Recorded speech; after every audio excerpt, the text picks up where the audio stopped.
Segundo Pedro, capítulo 1, versículo 20 ao 21, começando no 20, diz assim: sabendo primeiramente que nenhuma profecia da Escritura é de particular interpretação, porque a profecia nunca foi produzida por vontade de homem algum, mas os homens santos de Deus falaram inspirados pelo Espírito Santo.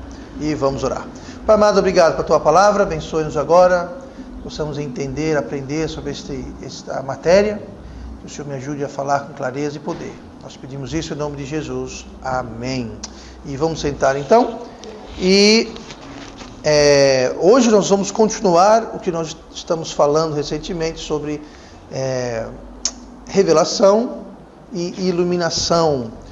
Essas duas coisas, elas são importantes, elas vão mão em mão. Deus revela, mas também Deus precisa iluminar para que a gente possa entender o que foi revelado. E os dois são importantes. O texto que nós lemos agora há pouco, 2 Pedro 1, versículo 20 e 21, fala justamente sobre isso. Pedro aqui está falando sobre a palavra de Deus. No capítulo 1 de 2 Pedro, ele está discursando, falando a respeito das Escrituras, e ele diz que a primeira coisa que nós devemos saber, primeira coisa, versículo 20, sabendo primeiramente isto. Então ele fala, a primeira coisa é a coisa mais importante.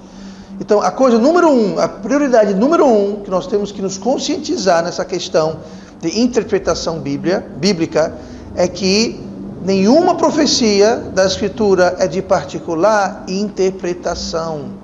Então, ele fala aqui, sabendo primeiramente isso. Então, a coisa mais importante é saber que tudo que está na Bíblia, no caso as profecias e tudo mais, tudo que está nas Escrituras não é de particular interpretação. O que quer dizer particular interpretação? Isso, particular interpretação, significa interpretação própria. O que ele está dizendo aqui é o seguinte, que a primeira coisa que nós temos que entender é que nada na Bíblia é para cada um interpretar do jeito que quer, do seu jeito. Não é para uma pessoa chegar a essa conclusão, aí o outro lê o mesmo texto e chega a outra conclusão, e outra pessoa lê e chega a outra conclusão, um outro sentido, e está todo mundo certo. Não pode ser isso. Existem igrejas que têm grupos de estudo, entre aspas, onde alguém lê um trecho da Bíblia, aí sai aquela rodinha. O que você achou sobre isso? Eu achei azul. E você? Eu achei amarelo. E você? Eu achei roxo. E pronto, acaba o estudo. Todo mundo achou o que queria, cada um falou o que disse. Então, o que é isso? É particular interpretação. E aqui Pedro está dizendo que a coisa mais importante que nós temos que saber, antes de mais nada, é justamente isso. É de que a Bíblia, a Escritura, não é para ser interpretada ao modo do indivíduo. Cada um faz o que quer, entende o que quer. Não é isso que está falando. Não é para ter uma interpretação própria, achar cada um melhor. Essa palavra particular que a gente lê aqui, nenhuma profecia da Escritura é de particular interpretação. Essa palavra particular é a palavra grega idios. Essa palavra idios é de onde nós derivamos a palavra em português idiocracia. Você fala, pastor, o que é idiocracia? Que bom que você perguntou. No dicionário diz assim, característica peculiar a um grupo ou a uma pessoa. Então, quando você fala sobre idiosincrasia, você está falando sobre um grupo que tem uma ideia que é específica, é particular, é característica daquele grupo, mas só daquele grupo. Então, o que está dizendo aqui é justamente isso. Particular, a palavra idios, nós temos idiosincrasia, que é a palavra idios, que é particular, e sincrasis, que significa mistura. Então, quando fala aqui, idiosincrasia é o quê? É você pegar uma coisa particularmente que eu creio, ou o meu grupo crê, ou meu time crê, e eu vou misturar isso com outra coisa. É o que muita igreja faz. O que muitas interpretações da Bíblia fazem, eles pegam uma ideia que é particular àquele grupo e eles misturam. Idiosincrasia é isso, pegar uma coisa que é específica a um grupo e você mistura. Você coloca na massa. Então você pega uma ideia pré-concebida, uma interpretação que a pessoa, o grupo tem, e você então mistura isso com toda a Escritura. Isso chega ao quê? Você chega a uma confusão. Você chega ao erro, você chega a heresia, assim por diante. Então, Deus quer dizer aqui que Ele quer dizer o que Ele quer dizer e Ele diz o que Ele quer dizer. Tá? Então, nós temos que manter isso em mente, é muito importante, porque Deus lhe inspirou, Deus lhe preservou e Deus lhe iluminou a sua palavra. As três coisas são importantes. A inspiração, a preservação. Por quê? É importante. Porque se Deus inspirou, mas não preservou, então sumiu. Ele inspirou a palavra quando Ele falou aos profetas, aos apóstolos, mas se Ele não preservou, hoje se perdeu. Mas se Ele inspirou e Ele preservou, do que adianta se Ele não iluminar? Então, Ele falou aos escritores originais, Ele preservou essa verdade, mas hoje ninguém entende nada. Então, é um processo, inspiração, preservação e iluminação. E nós temos que entender essa ordem, digamos assim, porque se uma Bíblia for mal interpretada, se um trecho da Bíblia, da Escritura, for mal interpretado, ou interpretado de forma errada, né, tem duas coisas, errado ou mal interpretado, o que acontece é que não adiantou nada. Lembrando que eu sempre digo, eu não, já foi dito antes de mim, a Bíblia é a mãe de todas as heresias. Por quê? Devido à má interpretação de uma coisa que Deus inspirou e preservou. Então, nós temos que manter isso em mente.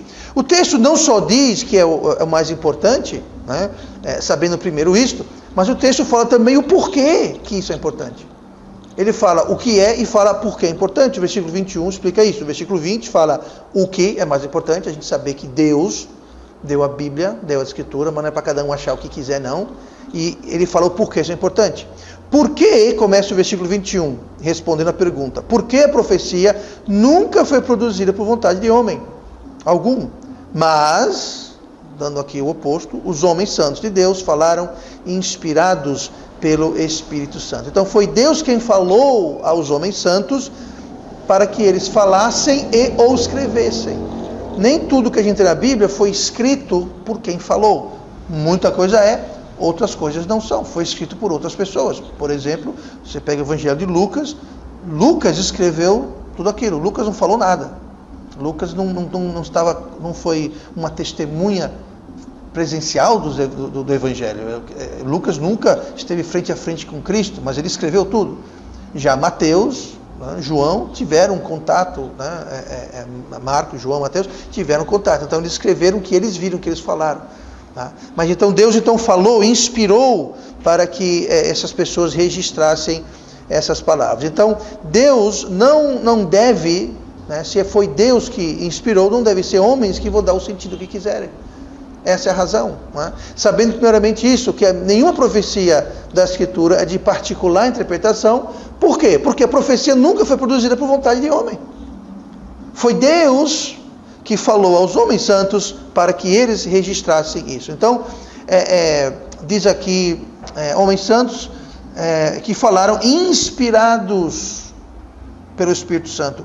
Essa palavra inspirado é uma palavra interessante. A palavra inspirados, ela é a tradução da palavra grega phero. A palavra phero aqui está traduzida por inspirado, que não é uma tradução errada ou de alguma forma equivocada, não. Agora fala que os homens santos de Deus foram phero, inspirados. Essa palavra phero, ela não é a palavra grega que é traduzida toda vez que você tem a palavra inspirado. Se você olhar comigo em 2 Timóteo, se você ouvir 2 Timóteo, que eu vou ler agora, 3,16, fala assim: toda a Escritura é divinamente inspirada, a mesma palavra, inspirada, e proveitosa para ensinar, para redarguir, para corrigir, para instruir em justiça. Essa palavra divinamente inspirada, que a gente lê em 2 Timóteo 3,16, não é a palavra phero. É a palavra grega theopneustos. Sim, pastor, qual a diferença? A diferença é o seguinte: quando a gente vê lá em 2 Pedro 2, versículo 21, onde o Espírito Santo decidiu usar a palavra phero, que quer dizer inspirada, a palavra phero significa inspirada, mas no seguinte sentido, que esses homens eles foram movidos ou levados, ou motivados, eles foram conduzidos. Tá? É nesse sentido que que tem a palavra inspirados pelo Espírito Santo. Eles foram levados, conduzidos pelo Espírito Santo. Tá? E a gente usa isso no português. Né? Eu tive a conversa com fulano, por exemplo, e a conversa dela me inspirou a tomar uma atitude. Pronto, foi o quê? Deus inspirou. Não, simplesmente está dizendo ali que a pessoa foi motivada, foi conduzida, foi levada a fazer aquilo. Ao oposto, quando fala aqui em 2 Timóteo 3,16, que eles foram, que toda a Escritura é divinamente inspirada, aqui está falando, essa palavra theopneustos, theos vem de Deus, e a palavra pneustos é uma conjugação de pneu. Tá? E pneu em grego significa o quê? Significa soprar, vento, sopro. Então, aqui em 2 Timóteo 3,16, fala que toda a Escritura, ela é um sopro, ela foi inspirada. Foi Deus que soprou. Veio de Deus, partiu de Deus. Aqui não. Aqui está falando que o Espírito Santo moveu essas pessoas. É interessante que quando a gente vê aqui em 2 Timóteo 3,16, toda a Escritura é divinamente inspirada, está falando sobre Deus, Deus Pai. Tá? Sobre a deidade de Deus, foi Deus que inspirou. Aqui fala que eles foram inspirados, mas é um inspirado diferente, é um inspirado levado, conduzido pelo Espírito Santo. Quando é que o Espírito Santo pode nos conduzir, nos levar, nos mover a fazer alguma coisa? Quando nós estamos cheios dele, quando nós estamos sob a influência dele, quando nós estamos o buscando e quando ele está literalmente nos conduzindo, nos direcionando. Tá? Então, é a palavra inspirado? É, porque esse é o sentido, mas é um sentido um pouquinho diferente da palavra inspirado que a gente vê em outras ocasiões. Quando é Deus Pai que está, tá? Vem dele. O Espírito Santo aqui não, ele está movendo essas pessoas, né, esses homens santos, para escreverem. É como se, talvez eu esteja exagerando aqui um pouquinho, mas é como se o Espírito Santo moveu, pegou a mão deles e escreveu, tá? Ditou. Mas quando eles escreviam, era o Espírito Santo que estava controlando, conduzindo, movendo esses homens santos.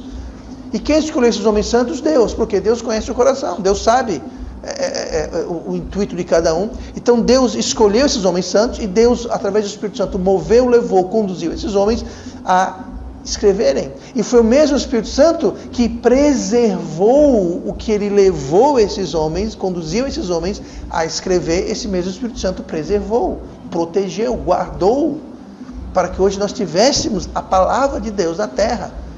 E é esse mesmo Espírito Santo que levou, conduziu esses homens a escreverem e a preservarem essas palavras, é o mesmo Espírito Santo que nos ilumina para que possamos entender.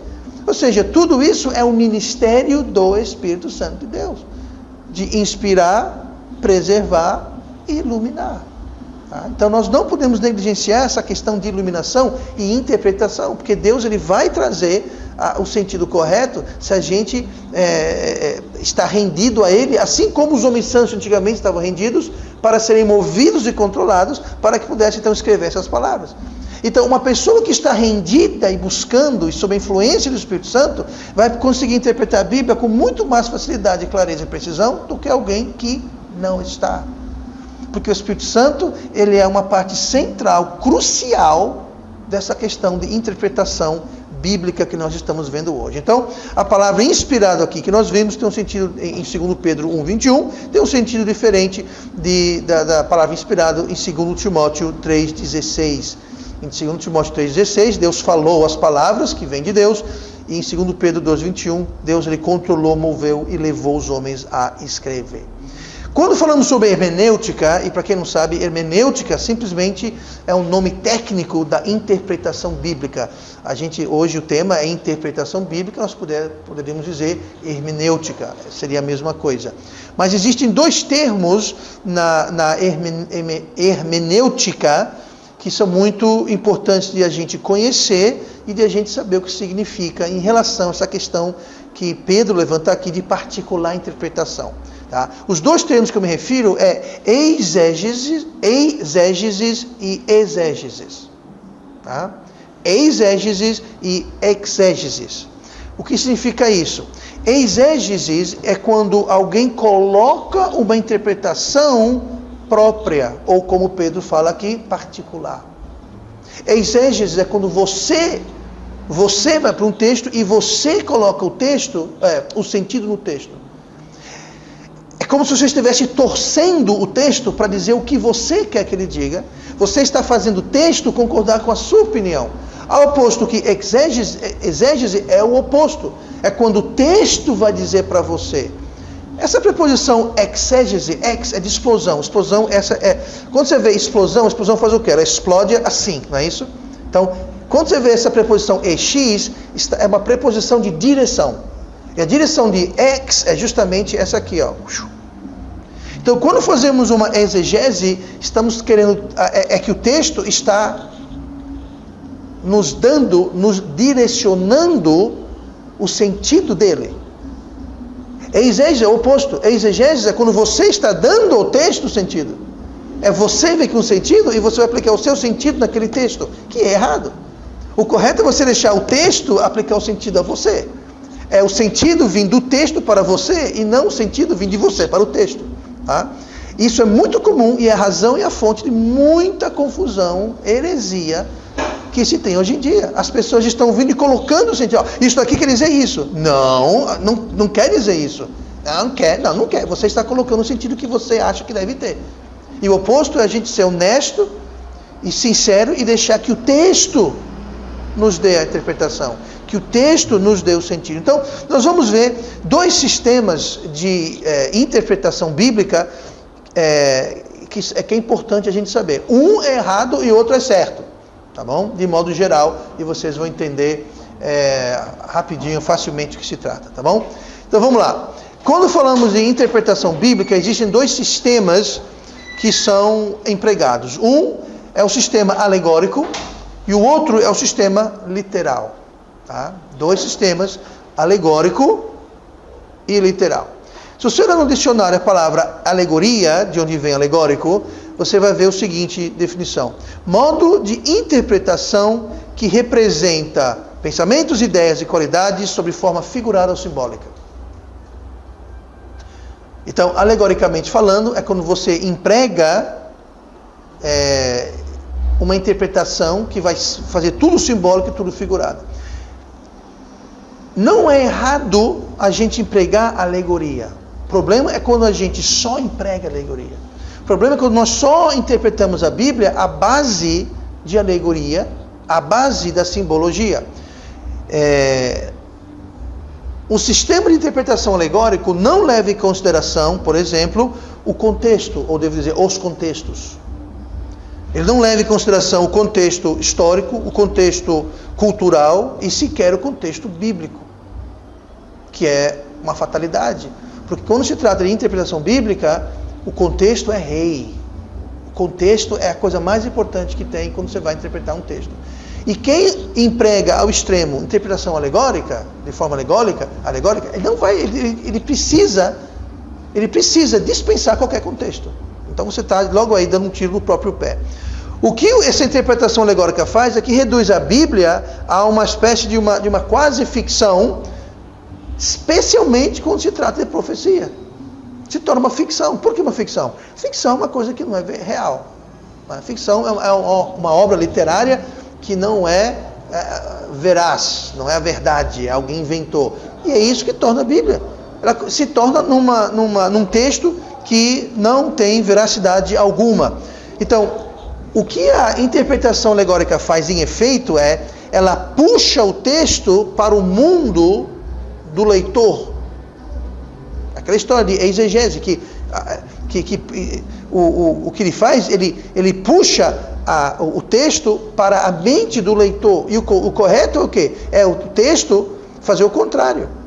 Né? Não é o texto vir para a minha mente, é a minha mente ir para o texto.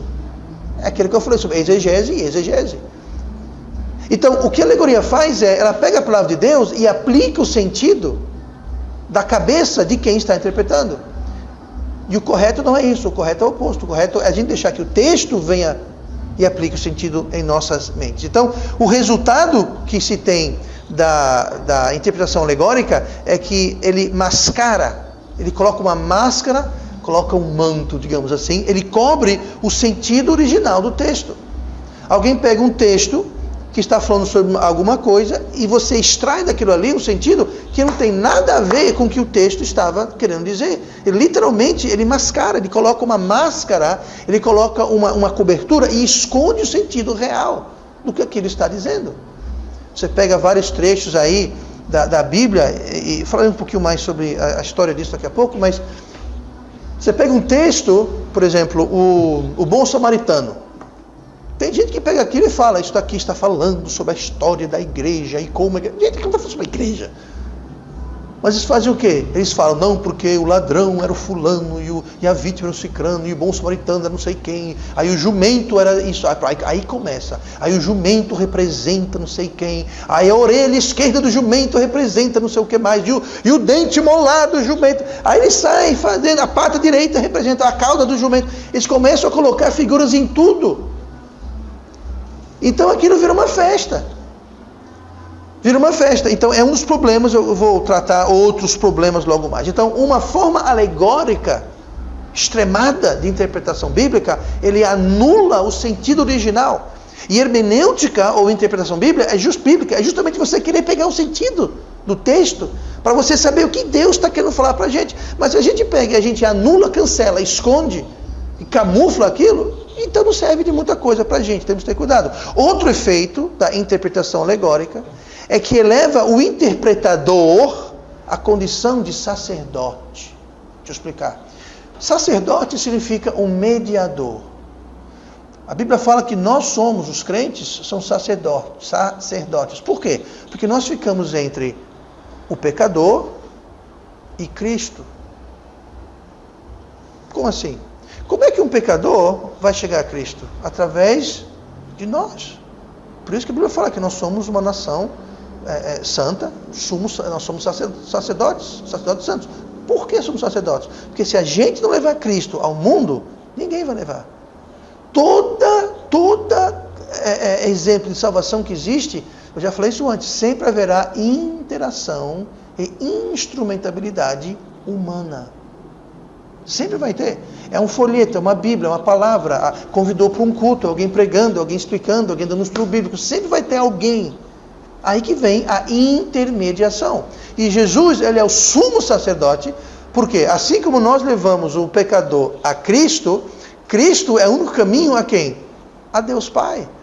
Então ele é o sumo sacerdote, nós somos sacerdotes que levamos crentes a Cristo, e Cristo leva ao Pai. Ninguém vai ao Pai a não ser por mim. Quem falou isso? O sumo sacerdote.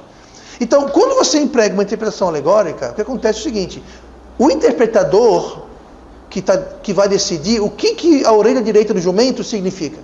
Sabe por quê? Porque mais ninguém vai chegar à conclusão dele.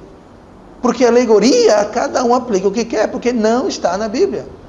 Sabe? Aquele dente molado do jumento, quem disse que aquilo representa o Papa fulano? Ou aquilo representa a igreja tal? Você vai precisar do interpretador alegórico para trazer o sentido alegórico que ele quer. Então ele se torna o sacerdote daquele texto. Ele se torna aquela pessoa que você tem que ir para ele explicar para você o que significa tudo aquilo, porque lendo, ninguém enxerga aquilo. Estudando aquilo, o contexto, ninguém enxerga aquilo. Então fica todo mundo dependente dele para dar o sentido que ele encontrou. E não é assim. Já foi assim, havia uma época que a palavra de Deus não estava na língua do homem comum. Havia uma época que a palavra de Deus se encontrava só no latim, na Idade Média. O latim era uma língua morta, como ela é hoje, e só falava latim quem? Os sacerdotes da Igreja Católica Romana. E se você quisesse saber o que Deus está falando, você tinha que ir para onde? Para eles lerem em latim. E dizer o sentido. E em cima disso, eles são muito conhecidos por alegorizar. Então, o que Deus falou? Você tinha que acreditar no que ele estava dizendo. E se ele falasse bobagem, você ia acreditar, porque você não tinha opção, você não tinha uma Bíblia, e mesmo que você tivesse, ninguém falava latim, porque já era uma língua morta naquela época, na Idade Média, na Idade das Trevas, como são chamados. Sabe que país falava latim? Nenhum. Durante séculos, a Igreja Católica empregou latim na missa, empregou latim na Bíblia, traduziu tudo para latim, para quê? Para que ninguém pudesse ter acesso à palavra de Deus. Tá? E foi no final da Idade Média, na Idade das Trevas, que Deus, no movimento universal, digamos assim, trouxe para todas as línguas principais da época onde havia o cristianismo, ou seja, na Europa, tiveram a sua palavra de Deus na língua do homem comum.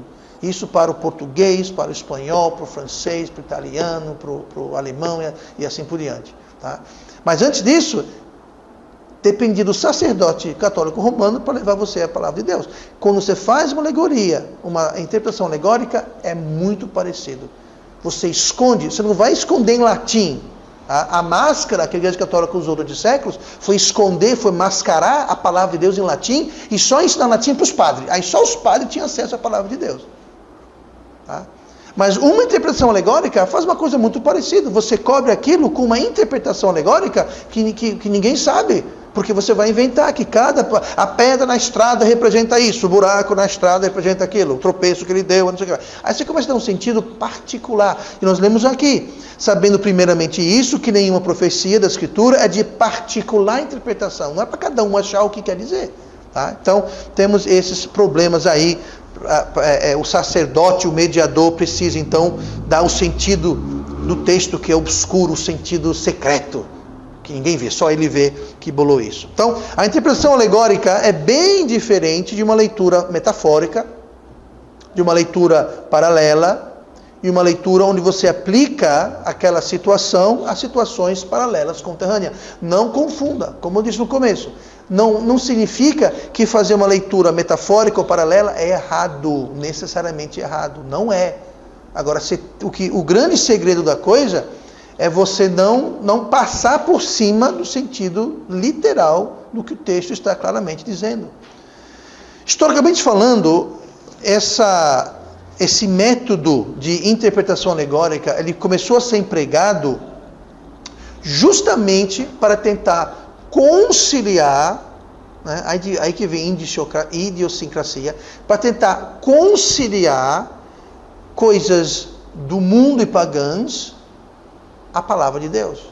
Por isso que eu digo, a Igreja Católica tem um rico histórico de aplicar alegoria. Por quê? Porque a Igreja Católica, se você olhar o início dela, a Igreja Católica não começou com Pedro e nem com Jesus. A Igreja Católica começou com o imperador Constantino, que era um imperador pagão.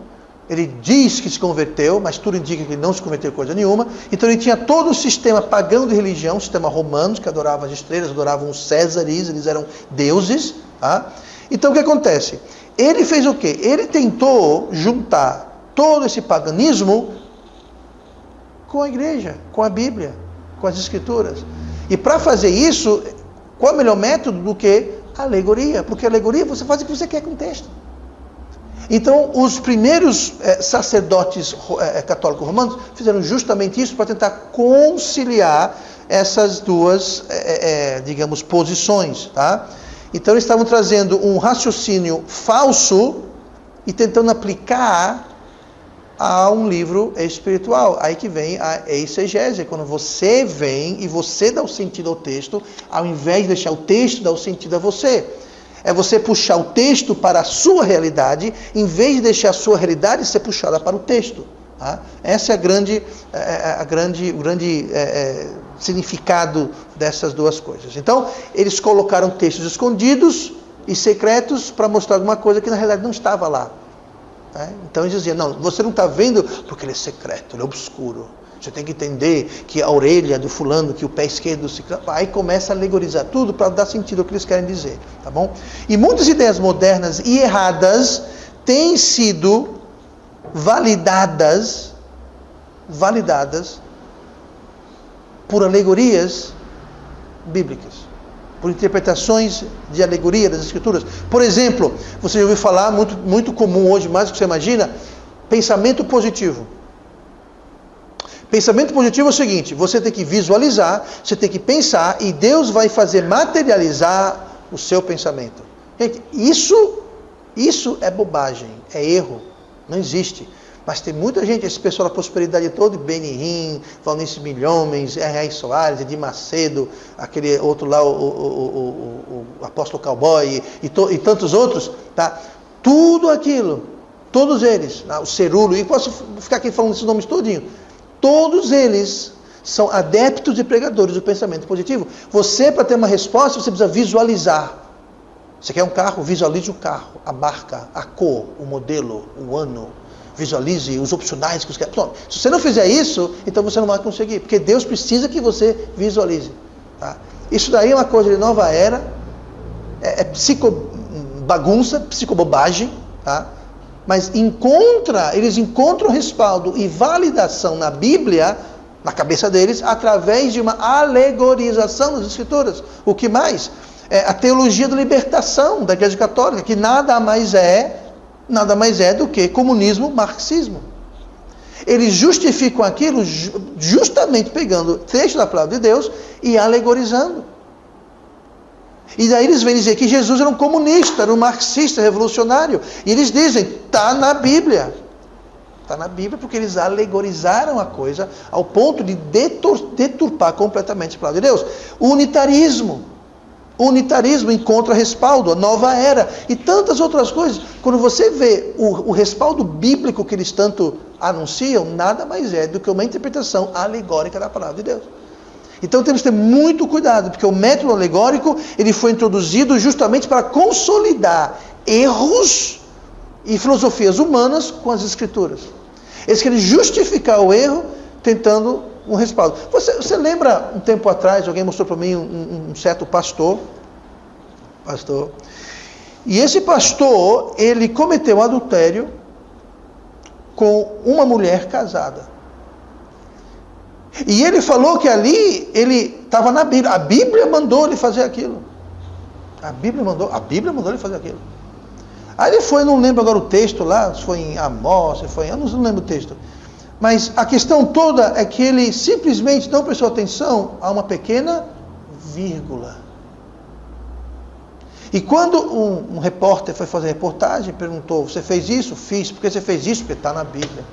A Bíblia mandou. Aí quando foi ver o texto, o coitado do pastor ignorou uma vírgula.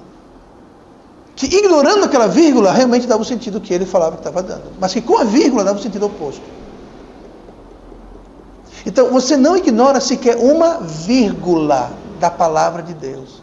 Foi Jesus que falou, nenhum ponto, nenhuma vírgula. Pois é, nenhum ponto você ignora.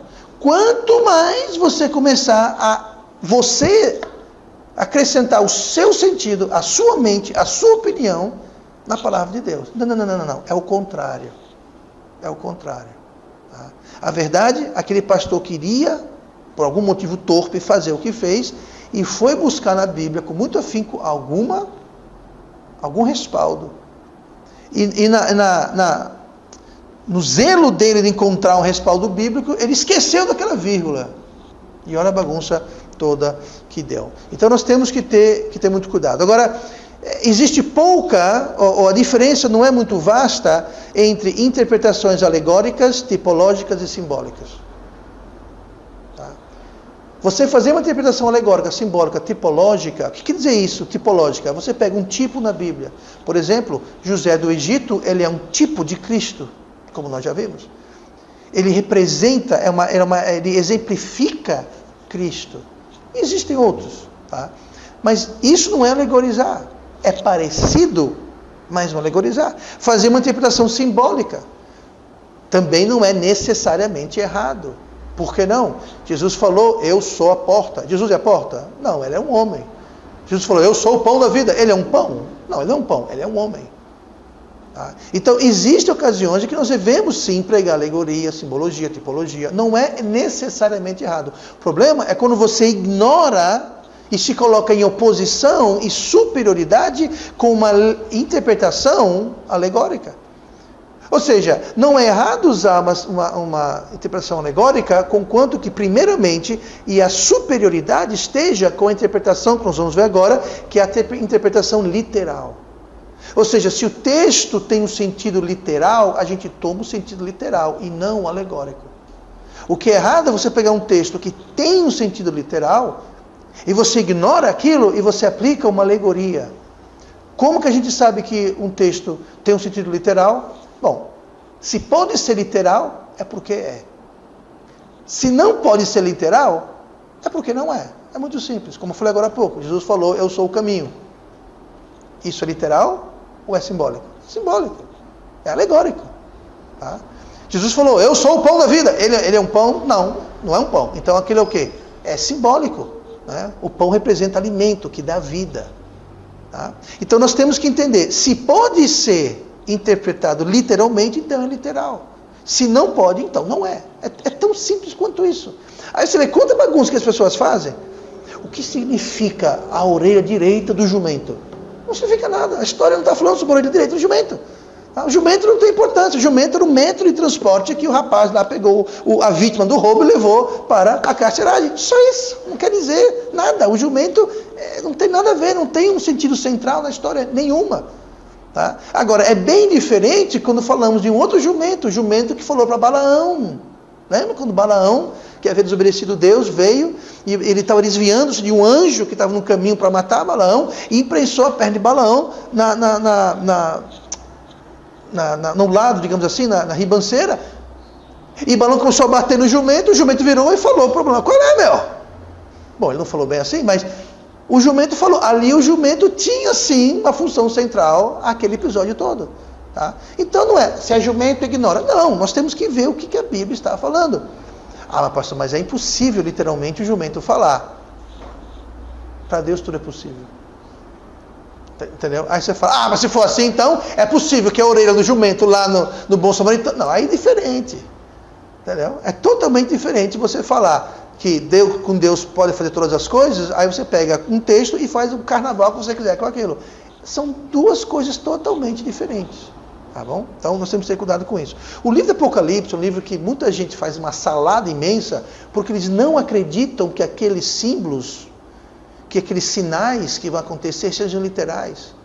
Quando fala que o sol vai escurecer, que o céu vai ficar vermelho, que as águas vão ficar e vai sair, eles não acreditam que aquilo possa ser literal. O problema é que vai ser literal. Realmente vai haver aquelas coisas, vai haver fome, vai haver guerra. Realmente vai abrir, a terra vai abrir, vai sair vexames de demônios para aterrorizar os homens. Realmente o sol vai escurecer, realmente o céu vai ficar. E essas coisas realmente vão acontecer literalmente. Tá? Então, por exemplo, muita gente fala que o reino de 1000 anos de Cristo, aquilo é simbólico. Não, não é simbólico. São 1000 anos. Porque Deus trabalha com anos na Bíblia. Anos é anos. Tá? Então não é simbólico. Então quando você começa a falar que 1000 anos é simbólico, você automaticamente não crê no reino milenário de Cristo. Por quê? Porque aquilo é simbólico. Então os amilenistas que não creem que haverá um milênio, creem nisso. Não, quando fala 1000 anos, ali não é 1000 anos literalmente. Aquilo é alegórico. Aí ele sai alegorizando tudo. Acaba você cortando e basicamente tirando qualquer verdade que a Bíblia possa estar. Então a chave é não colocar a interpretação alegórica, tipológica, simbólica em oposição ou em superioridade à interpretação literal. Porque uma interpretação honesta da Bíblia compreende que há passagens que devem sim ser abordadas de forma alegórica, tipológica e simbolicamente. Agora, também uma abordagem honesta, a gente chega à conclusão que e a grande maioria é para ser abordada de forma literal, tá bom? Com isso, vamos ver rapidamente um pouquinho sobre interpretação literal. Interpretação literal, ela interpreta a Bíblia gramaticamente usando o sentido normal da passagem e das palavras. Por isso que é literal. Então você vai analisar gramaticamente o que está dizendo. Ontem tivemos o exemplo disso. Alguém na reunião dos homens ontem trouxe uma passagem para mim, falando justamente sobre os altos palácios, né? Aí fala que eram eternos, como a terra era eterna. Então, o que foi que a gente fez ali? Para resolver essa situação, a gente olhou, mais uma vez, 2 vírgulas. A gente via que o que estava sendo falado ali não estava se referindo à terra, mas sim aos altos palácios de Deus. Isso é usar o quê? É usar a gramática para ver o sentido literal. A gente vê qual o sujeito, qual o objeto, o que está descrevendo, qual frase está sendo aplicada para qual parte. Tudo isso é importante. Né? Tudo isso é importante para a gente fazer uma interpretação literal. A gente usa o que a Bíblia está dizendo. Agora, se alguém já vem com preconceito, ou seja, trazer as próprias ideias, Isso cria uma salada terrível, porque você não está deixando o texto falar, você está impondo no texto o sentido. Então, a interpretação literal faz justamente isso, ela pega o sentido normal das palavras. Tá? E como eu disse, para não querer repetir, já me repetindo, quando usa-se alguma coisa que não tem como ser literal, então não é. Tá? Por exemplo, Pedro andou sobre as águas? Andou. Não, isso é simbólico. A água representa a dúvida, e ele andando representa a fé. Não, representa que Pedro saiu do barco e andou na água, porque Jesus mandou. E quando entrou os olhos de Cristo, ele começou a afundar. Pronto, esse é o sentido. Não quer dizer que a água representa isso, que o pé esquerdo representa aquilo, que o barco representa não sei o que mais. Não, o barco representa um barco. E o mar representa aquele monte de água. Isso é isso, não sabe? É o sentido normal das palavras, sem ficar enfeitando muito a coisa. Então, a interpretação literal, ela contextualiza sim o texto, e o texto periférico, ou seja, o texto ao redor dele, de forma bíblica, histórica e cultural. É muito importante a gente conhecer a geografia, a história, a cultura da época, tá? Para você poder entender o que estava acontecendo ali. Por exemplo, quando veio certa vez alguém e falou, Jesus, eu vou seguir você, o que eu faço para seguir você? E Jesus falou, não, deixe tudo e vamos lá. Ele falou, não, deixa eu enterrar meu pai primeiro. Jesus falou, não. Aí você pensa, que Jesus mais cruel? O pai do homem morreu. Ele queria enterrar o pai. E Jesus falou, não. Não foi isso que o jovem falou? Deixe-me enterrar o meu pai. Então vou deixar o pai lá sem enterrar? Não. O que o jovem estava dizendo é, deixa primeiro meu pai morrer. Deixa primeiro eu receber a minha herança. Culturalmente faz toda a diferença. Tá? Eu já ouvi pessoas mal intencionadas, pessoas que provavelmente não são salvas, não conhecem a Bíblia, dizer como Jesus era cruel. Jesus não permitiu um adepto da sua religião enterrar o próprio pai. Não, não é isso que está dizendo.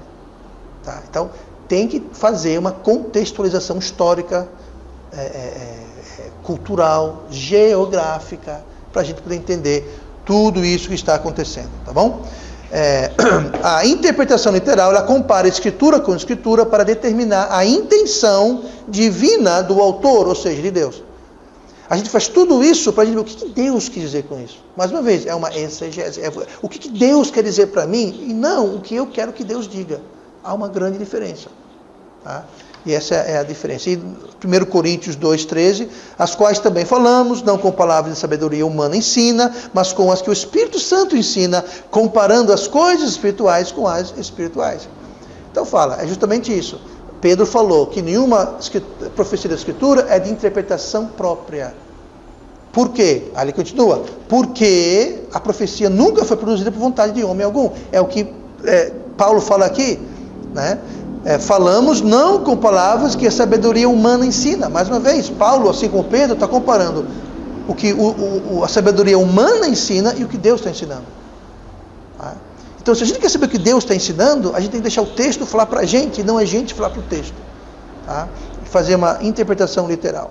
A interpretação literal reconhece que a revelação é progressiva e gradual na Bíblia.